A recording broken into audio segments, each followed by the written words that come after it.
a burning question is, should there be alcohol in the mouthwash? Yes or no? So I want to empower you by giving you the advantages of using alcohol-based mouthwash, disadvantages of using alcohol-based mouthwash, my opinion, and then letting you be the guru of your own wellness. So by the way, you all know alcohol-based mouthwashes are the most prevalent, or they own the majority of the share in the market. They are over 50%. All major companies at some point of or the other have had alcohol based mouthwashes. Some promote it more than others, but alcohol is a major ingredient in the mouthwash. So is mouthwash necessary? I'll also come to that. There's a lot of people, a lot of debate, don't use a mouthwash, and they are mostly talking about alcohol based mouthwash, or a mouthwash that says kills 99.9% germs. A lot of the functional dentists have been after that. So let me start by telling you the benefits. And number one, why does mouthwash need alcohol? Let's start with that. Whenever you make a mouthwash, you need some kind of a solvent. That solvent can be water alone, or that solvent can be alcohol. A lot of companies started using alcohol because alcohol works very fast. Like in your hand sanitizer, when you go to a hospital or even at home, it says 99.9% germs killed. It is because the moment you put a few drops of alcohol, you rub your hands for a few seconds, your germs are all gone. Why?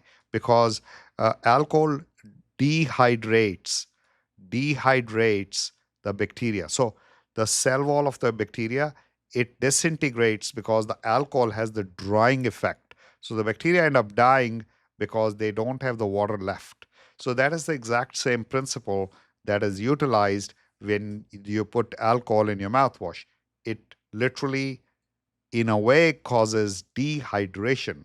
So not only does it dehydrate the bacteria, it also dehydrates your mouth, which means it causes dry mouth. So we'll come to that later, but let's first talk of the advantages.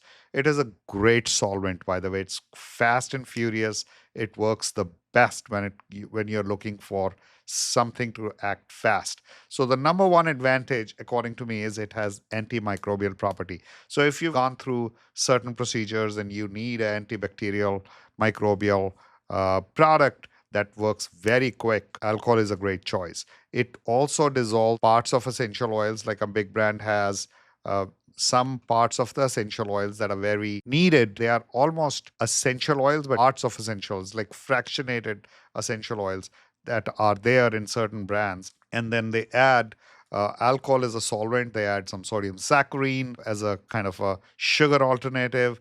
They also add some kind of a poloximer to kind of ensure the emulsification is there. So when you use it, you feel really refreshed because it also has probably mint in it. And the whole experience is refreshing, but simultaneously burning because of the alcohol. And we'll come to the second point, breath freshening. So if in case your breath is not fresh at all and you need quick, fast, easy resolution, one way is to use the alcohol mouthwash. It will give you a quick fix like a band-aid.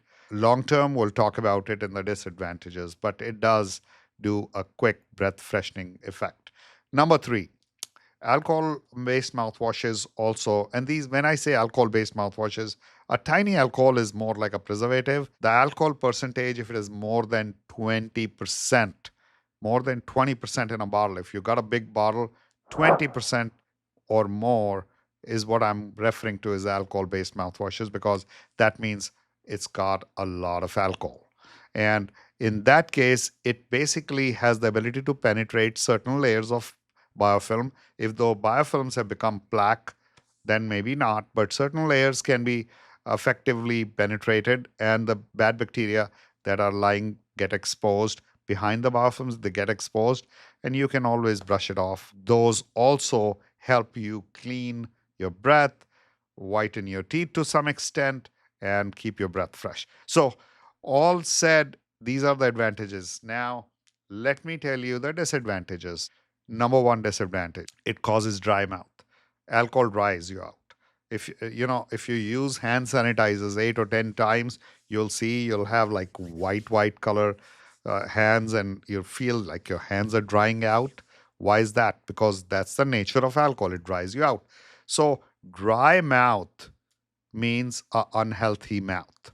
Dry mouth, long-term use of alcohol has been associated at some at some degree with xerostomia. Xerostomia means a condition which means dry mouth. A lot of people do have dry mouth also because they are taking antidepressants, or they are taking some kind of medications that cause dry mouth. Medications that are antihistamines also cause dry mouth. Number two thing, it does irritate the oral tissue. So let's say if you have some sensitive mouth, or you have some cuts and nooks in the mouth, you'll see that burn. Let's say you got a cut here and you put alcohol on it, you say, "Oh, that's the exact thing you may feel when you use alcohol-based mouthwash in case you have some cut or some nook or some cranny inside the mouth." And that irritation could be prolonged, and overall, over the long term of period, using alcohol-based mouthwash can cause some kind of oral tissue irritation for certain people. Number three, there is a study or two which is not really a deep study and has not been confirmed by peer reviews to a very big degree. But there are certain studies that have come out that were controversial, that have linked oral cancer with alcohol usage. And these are more prevalent in people who have been drinking alcohol and have been smoking, not just mouthwash alone. So there is those studies. Are they fully uh, researched?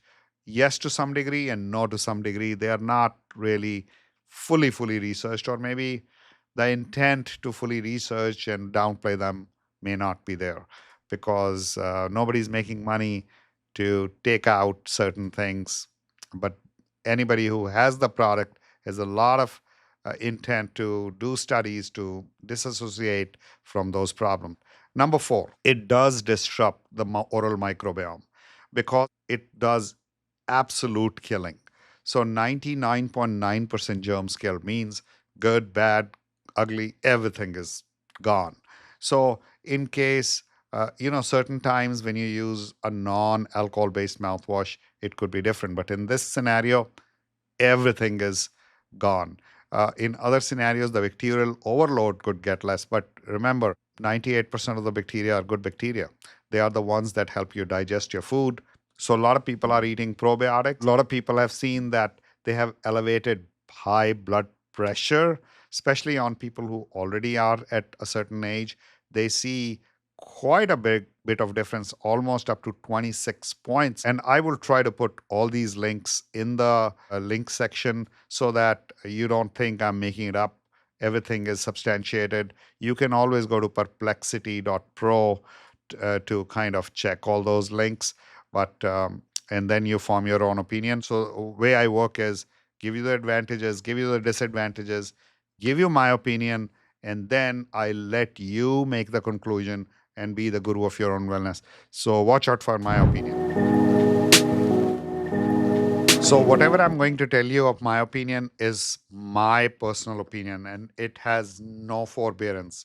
It is not what you should do. You have to be the guru of your own wellness. So number one, if what I would do with alcohol based mouthwashes, I would use it occasionally. The reason I would use it occasionally is because I think there are alternatives available that are alcohol free, that have similar antibacterial properties without the burn, without the irritation, without messing up with the oral microbiome, that to that extent, simultaneously without causing me dryness. So I would probably look for a alcohol free alternative. Secondly, one very important thing to me is that my own saliva, which I believe is the most powerful thing God gave us, I'm more concerned about not drying that out. So I would use a mouthwash that either has xylitol or glycerine in it, that actually would keep me moist. One of the things the reason I sell oil pulling and I talk about oil pulling is oil pulling stimulates the salivary glands because your salivary glands are right here. And if you're actually using a xylitol based mouthwash, that also stimulates the salivary glands. So, great alternative. In case you still want to use alcohol based mouthwashes, um, um, you know what? Personally, I would limit the frequency. Number two, I would always dilute it, half mouthwash, half water. Although that's not what they talk about on the package, but that's what I would do. By the way, mouthwash is not a replacement to your brushing, your flossing, your toothpaste, water flosser, all that stuff.